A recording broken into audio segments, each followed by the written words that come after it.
Welcome to Suman TV. నేను మీ నవీన్. ప్రస్తుతం నేను ట్రీట్మెంట్ రేంజ్ హాస్పిటల్లో ఉన్నాను. మనతో ఉన్నారు ప్రముఖ laparoscopic and laser surgeon Kareddy Sridhar Reddy గారు. హాయ్ సార్, నమస్తే అండి. సార్, చాలా మంది కూడా ఈ హెచ్పివి గురించి ఒక అవేర్నెస్ చేస్తూ ఉన్నారు. అందులో మీరు కూడా ఉన్నారు. సో అసలు ఈ హెచ్పివి అనేది ఏంటి? అదేవిధంగా దీనికి వ్యాక్సినేషన్ వచ్చిందని చెప్పి విన్నాం. ఒకప్పుడు ఏంటంటే ఇది ఫిమేల్లోనే, మహిళల్లో ఎక్కువ చూసేవాళ్ళం. కానీ ఇప్పుడు మెయిల్స్లో కూడా కొన్ని రకాల క్యాన్సర్స్ని అరికట్టే విధంగా ముందుగానే ఈ వ్యాక్సినేషన్ అనేది ఉందని చెప్పి తెలిసింది. సో ఏంటి సార్ దానికి సంబంధించి? ఈ హెచ్పివి అంటే ఏంటంటే హ్యూమన్ ప్యాపిలోమా వైరస్ అంట. ఇది ఓల్డ్ వైరస్, ఇవాళ కొత్తగా వచ్చిన వైరస్ ఏం కాదు. కాకపోతే ఇక్కడ హెచ్పివి వైరస్ యొక్క ఇన్సిడెన్స్ అనేది పెరుగుతూ ఉంది. అండ్ హెచ్పివి వైరస్ వల్ల వచ్చే క్యాన్సర్స్ ఏవైతే ఉన్నాయో ముఖ్యంగా, ఎందుకంటే ఇది ఒక వైరస్, క్యాన్సర్ ఎట్లా వస్తుందని చాలా మంది డౌట్ రావచ్చు. బట్ ఈ హెచ్పివి వైరస్ ఏంటంటే pre cancerous condition. HPV infection సోకిన వాళ్ళకి కొన్ని రకాల క్యాన్సర్స్ వచ్చే అవకాశాలు ఉంటాయి. అందులో మెయిన్ మనం ఇప్పుడు మొత్తం ప్రపంచం మాట్లాడుకునే ఏకైక క్యాన్సర్ ఏంటంటే సర్వైకల్ క్యాన్సర్. గర్భసంచి దగ్గర ముఖద్వారం అంటారు కదా, అక్కడ వచ్చే సర్వైకల్ క్యాన్సర్. ఈ సర్వైకల్ క్యాన్సర్ అనేది ఏదైతే ఉందో అది హెచ్పివి వైరస్తో వచ్చే అవకాశాలు చాలా ఎక్కువ ఉంటాయి. అయితే ఈ హెచ్పివి ఏమి సింగిల్ వైరస్ కాదు, 200 స్ట్రెయిన్స్ ఉన్నాయి హెచ్పివిలో కూడా. సో 200 స్ట్రెయిన్స్కి మనం వ్యాక్సినేషన్ అనేది పాసిబుల్ కాదు కాబట్టి ఒక 9 నుంచి 10 రకాల వేరియంట్స్కి మనం వ్యాక్సిన్ ఇవ్వడం అనేది అదే జరుగుతుంది. సార్, అంటే ఇది మహిళల్లో కదా అది ఉండేది. ఇప్పుడు గర్భాశయ ముఖద్వార క్యాన్సర్ అంటే వాళ్ళకే వస్తుంది కదా, మాకెందుకు, మగవాళ్ళు ఎందుకు వేయించుకోవాలి అనేది ఒక క్వశ్చన్ మార్క్. సో ఇక్కడ హెచ్పివి వైరస్లు ఏంటంటే ఇన్సిడెన్స్ చూసుకుంటే అంటే 1,00,000లో 8 మందికి క్యాన్సర్ వచ్చే అవకాశాలు ఉంటాయి. ఏది ముఖద్వారం క్యాన్సరస్. అదే ఒకవేళ అబ్బాయిల్లో చూసుకుంటే కనుక పెనెల్ క్యాన్సర్స్ ఏవైతే ఉన్నాయో 1,00,000లో 1 నుంచి 4 వస్తుంది. కాబట్టి ఇక్కడ ఇన్సిడెన్స్ అమ్మాయిలు ఎక్కువ ఉంది కాబట్టి మనం అమ్మాయిల గురించి మాట్లాడుతున్నాము. అండ్ ఇక్కడ ముఖ్యమైన ఇంపార్టెంట్ ఏంటి అంటే హెచ్పివి వ్యాక్సినేషన్ ఏదైతే ప్రోగ్రామ్ స్టార్ట్ చేసిందో ఈవెన్ గవర్నమెంట్ కూడా, ఇవి కొన్ని క్రైటీరియాస్ ఉన్నాయి. ఎవరు తీసుకోవాలి, ఎప్పుడు తీసుకోవాలి, చాలా క్రైటీరియా ఉంది. ఇక్కడ ముఖ్యమైన ఇంపార్టెంట్ ఏంటి అంటే హెచ్పివి వైరస్ ఏదైతే ఉందో, వ్యాక్సిన్ ఏదైతే ఉందో, ఇది 9 to 14 years ఏజ్ గ్రూప్లో ఇవ్వడం జరుగుతుంది. ఈ 9 to 14 years ఎందుకు పెట్టాము? ఇంకా ముందు ఇవ్వచ్చు కదా, పుట్టినప్పుడు ఇవ్వచ్చు కదా అంటే, ఎప్పుడైతే ఫస్ట్ సెక్షువల్ ఇంటర్ కోర్స్ ఏదైతే చేస్తామో దానికంటే ముందు హెచ్పివి తీసుకోవడం వల్ల, వ్యాక్సినేషన్ తీసుకోవడం వల్ల అడ్వాంటేజ్ ఉంటుంది. అండ్ లాంగ్ టర్మ్, ఇప్పుడు మనం పుట్టుకతోటే ఇచ్చినాం అనుకోండి, 20 ఏళ్ళకి 30 ఏళ్ళకి అది వీక్ అయిపోతుంది. అదే 9 to 14 years అంటే ఎప్పుడైతే సెక్షువల్ ఇంటర్ కోర్స్ స్టార్ట్ అవుతారో అప్పుడు ఇవ్వడం వల్ల ఏంటంటే లైఫ్ లాంగ్ ఇమ్యూనిటీ వస్తుందని ఒకటి ఇంపార్టెంట్. ఇక్కడ మరి 9 years ఎందుకు పెట్టారు సార్? అప్పుడేం సెక్షువల్ ఇంటర్ కోర్స్ అవుతుందా, మరి 9 years ఎందుకు పెట్టారు అంటే, డెవలప్డ్ కంట్రీస్ ఏవైతే ఉన్నాయో చూసుకుంటే కనుక వాళ్ళలో సెక్షువల్ ఫస్ట్ ఇంటర్ కోర్స్ అనేది 9 to 10 years, 11 years వాళ్ళలో కూడా ఫస్ట్ సెక్షువల్ ఇంటర్ కోర్స్ అనేది స్టార్ట్ అవుతుంది. కాబట్టి వాళ్ళు ఒక 9 to 14 years అనేది ఒక ఏజ్ పెట్టుకున్నాం.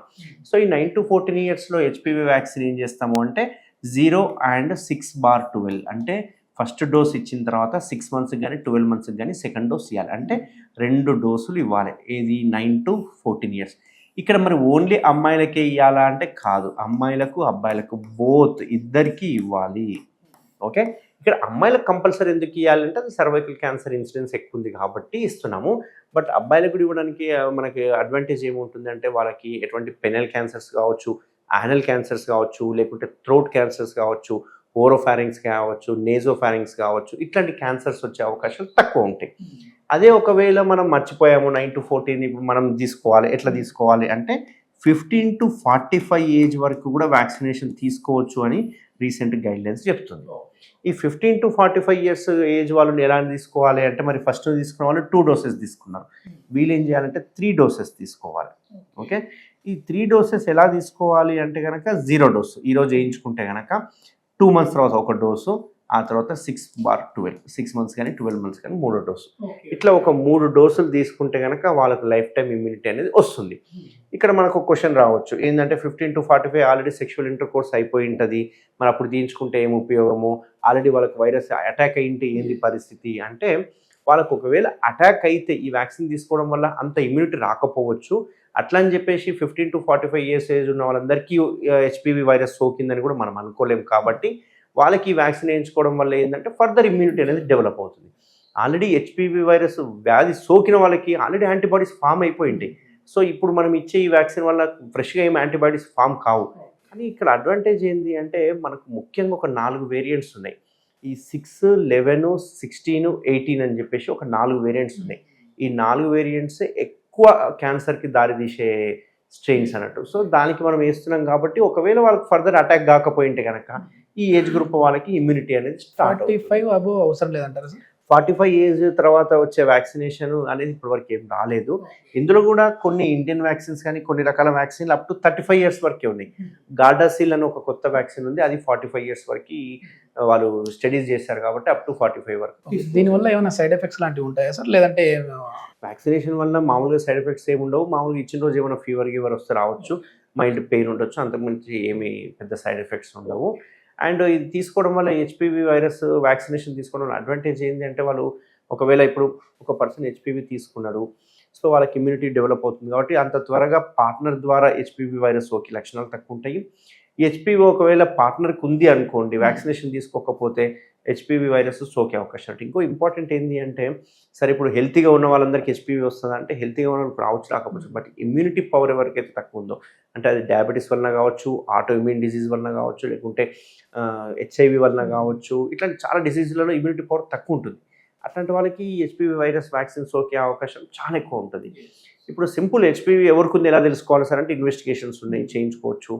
యానల్ వాట్స్ అని అంటాం. యానల్ వాట్స్ అంటే ఏంది, జెనిటల్ వాట్స్ కావచ్చు, యానల్ వాట్స్ కావచ్చు. అంటే మనకు పులిపిర్ లాంటివి, వెరుకస్ అంటాము, లేదంటే ఇట్లా ప్రొజెక్షన్ లాంటివి, పాపిలరీ టైప్ గ్రోత్ లాంటివి, ఇట్లాంటివి మామూలుగా పెనెల్ స్కిన్ మీద అంటే అంగం యొక్క ముందరున్న చర్మం మీద కావచ్చు, లేకుంటే యానల్ కెనాల్ చుట్టూ కానీ పెరిగి ఉంటాయి. అట్లాంటి వాళ్ళకు ఉంది అంటే వాళ్ళకు ఆల్రెడీ హెచ్పివి వైరస్ సోకింది అని అర్థం. అట్లాంటి వాళ్ళు యూజువల్గా నా దగ్గరికి ఒక 10 పేషెంట్స్ తీసుకుంటే కనుక 3 పేషెంట్స్ ఇట్లాంటి వాళ్ళు నా దగ్గరకు వస్తుంది. ఇప్పుడు హెచ్పివి సోకిన వెంటనే అంటే సోకిన అందరికీ కూడా క్యాన్సర్గా మారే అవకాశం ఉంటుందా సార్? ఇప్పుడు క్యాన్సర్ రావడానికి ఒక కారణం హెచ్పివి, అంతేగాని హెచ్పివి వలన క్యాన్సర్ వస్తుందని కాదు, ఒక కారణం. బట్ ఏంది అంటే ఇన్సిడెన్స్ పెరుగుతుంది కాబట్టి హెచ్పివి వలన ప్రీ క్యాన్సరస్ అంటే వ్యాధి సోకే అవకాశం ఎక్కువ ఉంటాయి. అసలు ఇది ఎందుకు వస్తాం సార్ అంటే, ఇది మల్టిపుల్ పార్ట్నర్స్ ఉండడం వల్ల అని చెప్పి ఒక ఆర్టికల్ చదివాను. సో అదొక్కటే రీజనా, లేదంటే ఇంకా ఏమైనా ఉన్నాయి? దీనికి హెచ్పివి వైరస్ సోకడానికి ముఖ్య లక్షణాలు అంటే కారణాలు ఏంటంటే, ఎర్లీ సెక్షువల్ ఇంటర్ కోర్స్. అంటే ఎర్లీగా ఇంటర్ కోర్స్ స్టార్ట్ చేయడం వల్ల వాళ్ళు ఎక్కువ రోజులు అంటే 15 సంవత్సరాలు ఇంటర్ కోర్స్ స్టార్ట్ చేస్తే వాళ్ళు మొత్తం 15 ఇయర్స్ 20 ఇయర్స్ లేకపోతే 50 ఇయర్స్ ఇంటర్ కోర్స్ చేయడం వల్ల మల్టిపుల్ పార్ట్నర్స్ వలన కూడా, రెండోది ఇంపార్టెంట్, వెరీ ఇంపార్టెంట్ ఇక్కడ మల్టిపుల్ పార్ట్నర్స్ ఆల్రెడీ వాళ్ళకి హెచ్పివి వైరస్ ఇన్ఫెక్షన్ ఉండి జెనిటల్ వాట్స్ ఉండి అట్లాంటి వాళ్ళు ఇంటర్ కోర్స్ చేసినప్పుడు వీళ్ళకి వచ్చే అవకాశాలు ఉంటాయి. కాబట్టి ఈ వ్యాక్సినేషన్ చేసుకోవడం వల్ల ఈ జెనిటల్ వాట్స్ అని ఇట్లాంటివి రాకుండా ఉంటాయి. ఓకే, ఇట్లాంటి వ్యాక్సినేషన్ ఏంటి అంటే ఎక్కడ మన దగ్గర కూడా ఏమైనా జరుగుతూ ఉందా అంటే ట్రీట్మెంట్ రేంజ్ హాస్పిటల్? మన హాస్పిటల్లో హెచ్పివి వ్యాక్సిన్ ఆల్రెడీ స్టార్ట్ చేసాము 2 months బ్యాక్ నుంచే. అండ్ మన దగ్గరికి వచ్చే పేషెంట్స్కి కూడా ఎంకరేజ్ చేయడం జరుగుతుంది 45 ఇయర్స్ ఏజ్ లోపల ఉన్న వాళ్ళకి. అండ్ ముఖ్యంగా జెనిటల్ వాట్స్ ఉన్న వాళ్ళకి పిక్స్ తీసుకొని కొందరికి చూపిస్తున్నాము. ఇట్లాంటి వాట్స్ ఏదైనా ఉంటే కనుక డెఫినెట్గా మీరు అలర్ట్ అవ్వండి, హెచ్పివి ఉన్నట్టు. అట్లీస్ట్ మీరు వ్యాక్సినేషన్ చేయించుకోవడం వల్ల ఇబ్బంది లేకుండా ఉంటుంది. అండ్ ముఖ్యమైన ఇంపార్టెంట్ ఏంటి అంటే, ఈ 9 to 14 ఇయర్స్ ఏజ్ గ్రూప్ వాళ్ళకి వ్యాక్సినేషన్ మీరు ఖచ్చితంగా ఎంకరేజ్ చేయాలి. ఎంకరేజ్ చేయడం వల్ల వాళ్ళకి ఫ్యూచర్లో మనం క్యాన్సర్ రాకుండా అరికట్టే అవకాశాలు ఉంటాయి. చాలా మంచి information sir. Thank you. Thank you అండి.